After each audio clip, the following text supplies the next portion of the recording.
Welcome to Moments with Marianne. This is your host, Marianne Pastana. And we're here today with special guest, R.B. Wood, who's here to share with us his new book, Winter in the City. So are you looking for a unique page turner? Well, our guest today is here to share with us just that. Former technologist, entrepreneur, world traveler, and author and editor R.B. Wood is an MFA graduate from Emerson College and the founder of Ruidon Books. The newest publishing house continues to uplift and amplify marginalized voices. Its mission is to welcome new authors, inspire them, and to tell unique stories from a worldwide perspective. As a dark speculative storyteller, Wood has had novels and short stories published online and traditionally. His thriller, Bayou Whispers, blends the horrors of everyday life with that of the supernatural. It tells the story of a strong female survivor with plot twists, dark mystery, and magic. So welcome to the show, R.B. Wood. Thank you, Marianne. It's great to be here.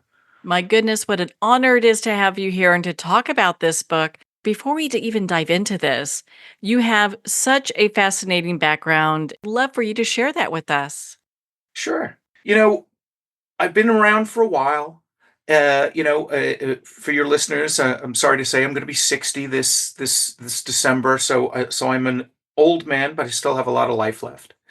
And I started off in the technology arena when it was not as in vogue as it has been for the last few decades.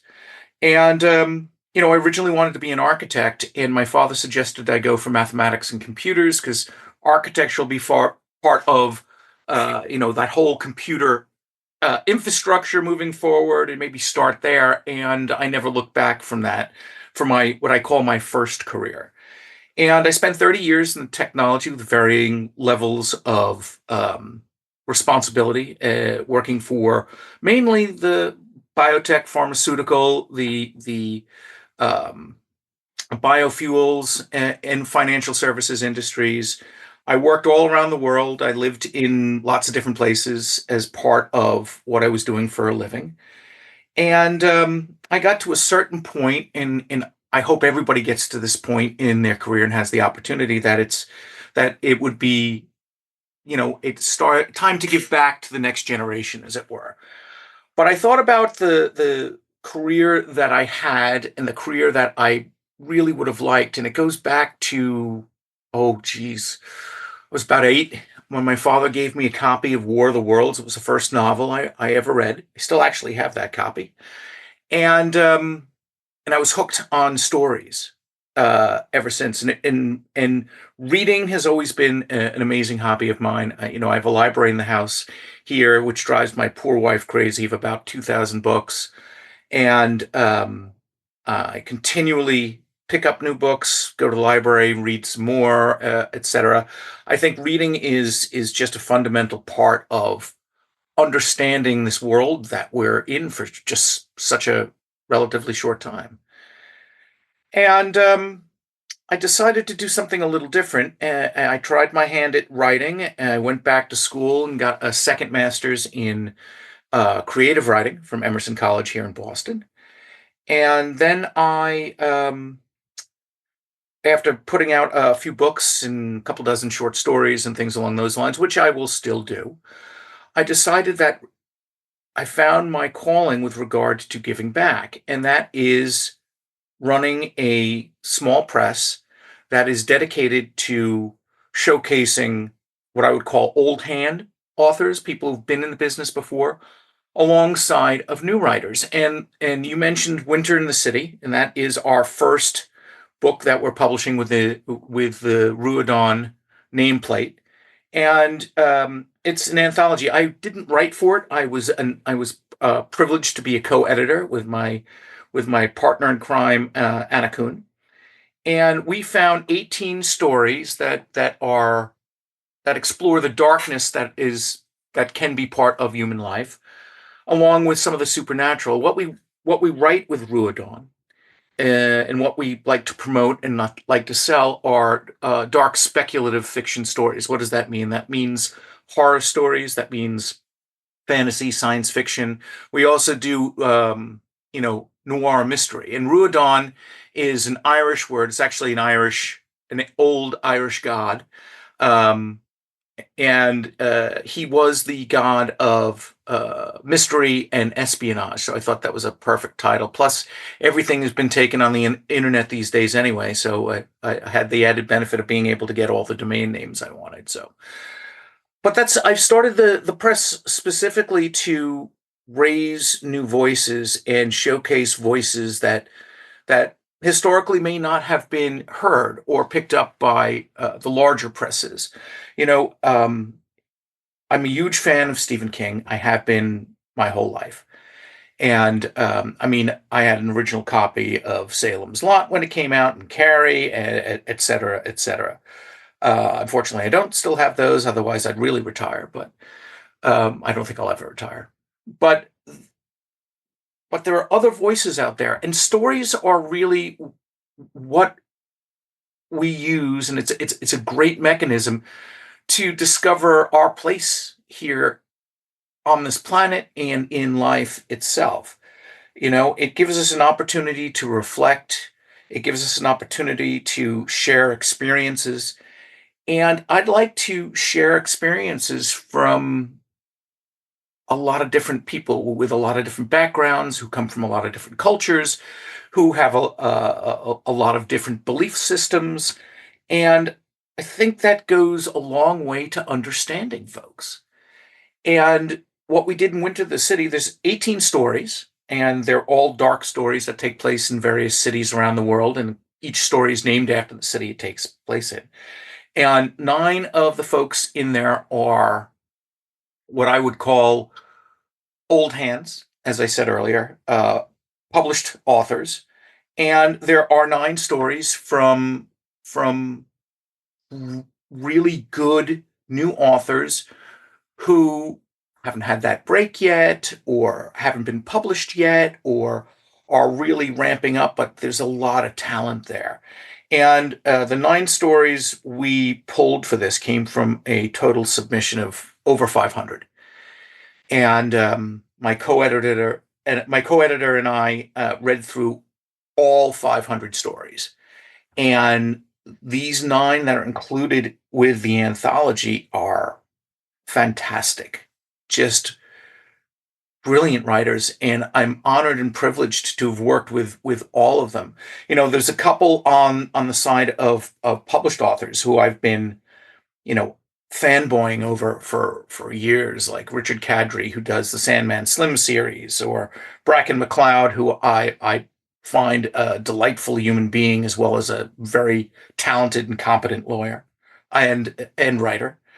And but we also have new writers, or certainly new to us, and new to a broader audience, writers from people from India and Finland and Panama and places all around the world, and they wrote about cities they are familiar with. And some of the stories are thrilling, and some are heartbreaking, and some are thought-provoking. And I think there's something for everybody in this first collection that we're bringing out. We have more coming out in 2025. Well, how exciting is that? And what an experience to go through all those writings of all those authors. You must have had a really difficult time selecting the ones that would go in this book. I did. We had some pretty stringent criteria for the stories. I mean, that helps a little bit, but it was really when we got to the end of the slush, right? So we'd say, "Oh, this is good. Well, let's see if there's anything better out there." Or, "This is good. This is," and we came down to about 50 or 60 stories that we liked, and we knew we only had room for 9. Unfortunately, because that's just the way the business goes. After 100,000 words, it becomes much more expensive to print uh, these books, and then they become unavailable or unattainable for people with a limited budget. So 9 stories is what we locked in on that we wanted to select from the slush pile. We had the 9 people that we invited already. And that last month, I mean, Anna and I went back and forth and we had our favorites. And the good news is like 4 or 5 of the stories we agreed on. And the other ones we had to fight for. And Anna and I had some great discussions around that. And that energized me even more, knowing that we were narrowing it down to some of the better stories we received. You know, it's it's not just about hearing those new voices, but in hearing those new voices in a way that will stick with someone for a very long time. And that takes a lot of skill and talent. And I'm delighted to say that every single person on our in our table of contents uh, is unbelievably talented. Like I said before, I'm incredibly proud to work with this group of people. Well, on that note, we're going to pause here for a quick break. You've been listening to Moments with Marianne.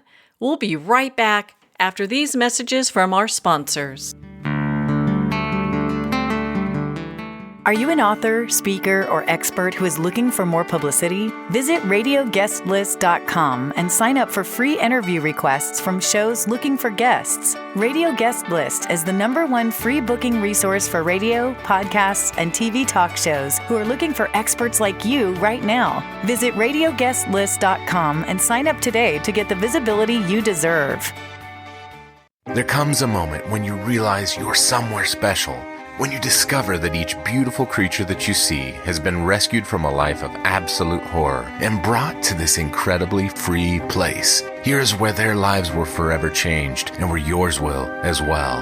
Discover over 500 tigers, bears, and lions at the brand new visitor center at the Wild Animal Sanctuary just outside Denver. For more information, visit wildanimalsanctuary.org. Discover true freedom at the Wild Animal Sanctuary. It's one thing to become attached to your perfect home, but what do you do when that home becomes attached to you? A family in dire need of a fresh start, a mysterious house tied to the past. Buried deep within the foundation of the old Far Hill Manor lies a centuries-old secret. Dark forces or something stronger just waiting to be discovered. Caretaker, a supernatural thriller by breakout authors R.J. Halpert.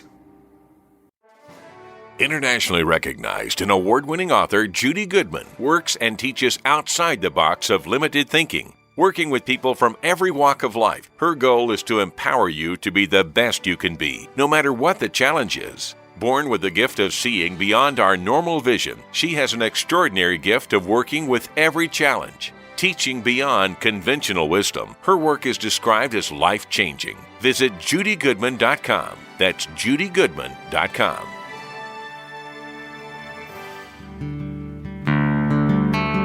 I'd like to thank Jason Eastwood at Guitarfulness for sharing his inspiring music and talent with us.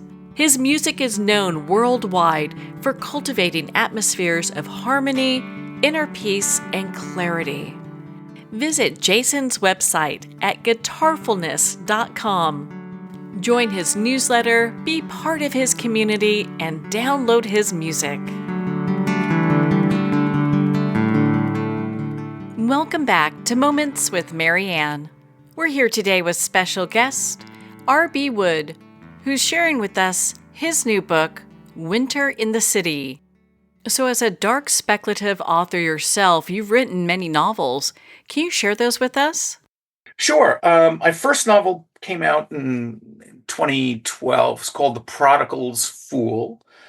Yes, and before anybody writes into your show, I know it's actually called The Prodigal Son, not Prodigals, but that's a play on words there. And that particular one tells a story in the Boston area of, and it's a simple question that it begins to answer, but it's a very tough answer. What if real magic existed in the real world? How would that go? How would that come about? Who would want to control that? Because power always wants to be controlled by someone or someone's. And how would we go about finding out about it in this age of communications and all the rest of that if they're trying to hide it from the rest of us. So that's what that particular book talks about there, and I may continue on with that story at some point. The most recent one that I wrote is called Bayou Whispers, and takes place mostly in New Orleans, and follows an attorney by the name of Janine, who discovers that she's got some really interesting genetics when it comes to where she was raised, how she was raised, and that begins and opens with her coming out during Katrina, coming out of a group of trees, and she was rescued during Katrina, but rescued by people who weren't there to rescue her, and that's all I'll say about that. It's you find out more as you go through the story, and instead of hiding from the world, she understands what she's been through, and she's turned around to go out and help other people, and then discovers a lot about herself during the process. And there's all sorts of very interesting voodoo magic and ghosts as part of it. And I always add a bit of history in that, in my stories, because I think history is very important to read about and know about, and so it doesn't get repeated. So yeah, those are those stories. I have another one that is a early World War II story that's being worked on right now that will come out hopefully in beginning of 2026. I won't say more about that now because it's still a work in progress, and quite frankly, things could change. And then somebody will bring up this recording. But yeah, I enjoy the whole process of writing, coming up with a story, especially developing the characters. Any good book, short story, or any story at all that's worth its weight in gold has fantastic characters developed for it. I mean, there's a reason why, for example, Die Hard, people still talk about that movie today, and the argument about whether it's a Christmas movie or not, I won't get into. But if you look at the characterizations in that, Alan Rickman as the head of the bad guys, but each one of his gang had distinct and individual personalities, which made the whole situation more real because, you know, not a single building I'm aware of has air vents that people can crawl through, right? That's just a movie device. But the story is interesting because the characters are three-dimensional and deep, and they've all got backgrounds, and they've all got distinct personalities that are recognized by the audience. So the audience can say, well, I can relate to this person. I may not agree with what they're doing, but I understand what they're all about. And I think, that's one of many skills that writers bring to the table that is so important to tell their stories. Well, you've been in the writing and publishing space for some time. What advice would you give to new authors? Keep at it. Keep at it. You know what? Take those rejection letters, because we all have them, and stack them together. Stephen King used to have a spike on his desk that he'd slap the rejection letters on, and then he had to get a second spike because he'd gotten so many initially. You've heard the stories of the famous authors who've been rejected so many times, then finally got their break, and the rest has been fantastic. I mean, Tom Clancy. I love the story of Tom Clancy. He was selling his books out of the back of his car, and Ronald Reagan got a copy of it and actually spoke about it, and I think it was one of his press conferences. And that's how Tom Clancy, his books became almost mainstream. And in fact, rest his soul, but his name is being carried on today with techno thrillers that I think he'd be pretty proud of.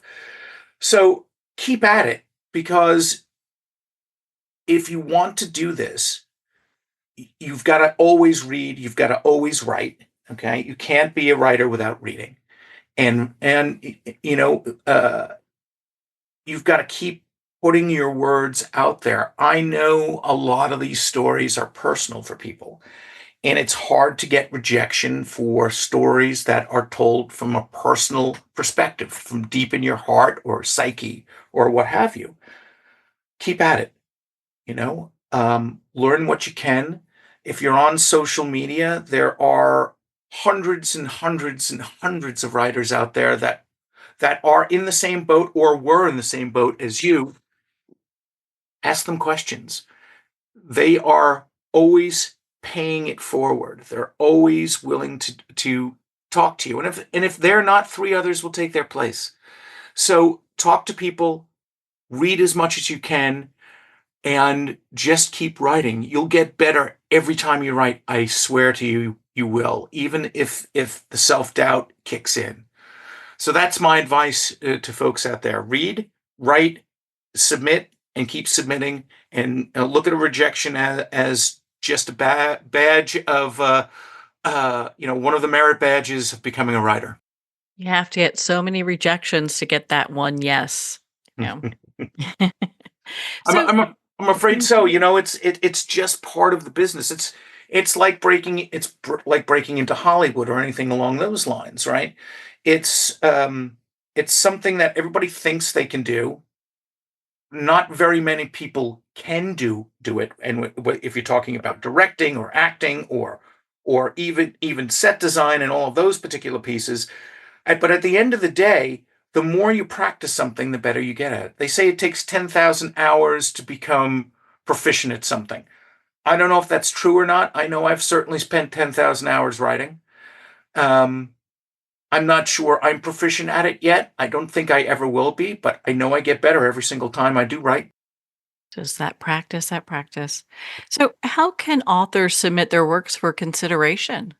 Well, that's a great question. If you want to come work with me at Ruodon, or one of my editors, we actually have two open calls right now. The first is an open call for novels, and we're looking for noir mysteries. And if you're not sure what a noir mystery is, go look at The Thin Man and things along those lines. You'll get an idea for it. Read some of the old um, Raymond Chandler stuff. We love that stuff, and we'll eat it up. Also, as far as dark speculative fiction, um, you know, the guidelines are up on our site at Ruadan, Ruadan books.com. And if you've got a novel, it's done. Read the guidelines, follow the guidelines. I cannot emphasize that enough. It's important. That's kind of a test to see if you're able to follow the guidelines, etc. I know it's a little bit mean of me, but that's how we operate. And the other one I have is what I would call the sequel anthology to Winter in the City, called Spring in the City. And we're looking for dark speculative fiction stories, sci-fi, fantasy, horror, up to 7,500 words, but between say 3,000 and 7,500, sweet spot being about 4,000, 4,500. And we'd love you to submit for that as well. Again, read the guidelines. That's the best way to do it. And there are links on our site to our submission software. We use something called Moksha. So a lot of people use Submittable. I found that Moksha's a little more flexible for us. But that's how you submit. And Anna and I go through everything that's come in, and we've already got, I would say, 3 or 4 novels that look promising, as well as a couple of short stories for the next anthology. And our open calls are lasting until the end of January. So you have some time, but not a lot. Goes fast. It sure does. Where can people go for more information and to go ahead and submit their information? Sure. So the first place would be our website, which is, as I said before, ruadanbooks.com, all one word, Ruadan books.com. We are also all over social media. We are on X, which used to be Twitter, Facebook, Instagram, TikTok, and Blue Sky. And And that's kind of our community, our online community. I mean, that's how you're going to be able to find the stories from around the world that I want to find and publish. Well, RB, it has been such an honor to spend this time with you. Thank you so much for taking the time to be on the show with us here today. Oh, my pleasure, Marianne. Thank you very much for having me. I've enjoyed the conversation very much. Well, thank you, RB. It's been such an honor to spend this time with you and to talk about your new book, Winter in the City. Make sure to visit Ruadon Books for more information on their works, and that's spelled RUADAN books.com. Well, we're at the end of our time today. I'd like to thank everyone for tuning in. You've been listening to Moments with Marianne, where we make every moment count.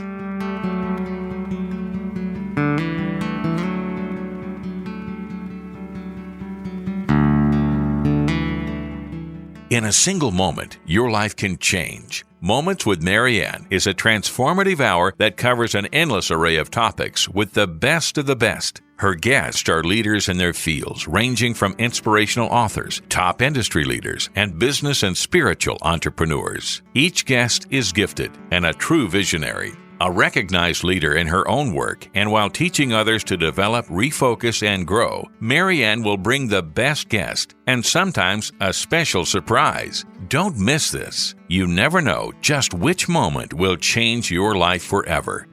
Make sure to tune in and visit momentswithmarianne.com for more information.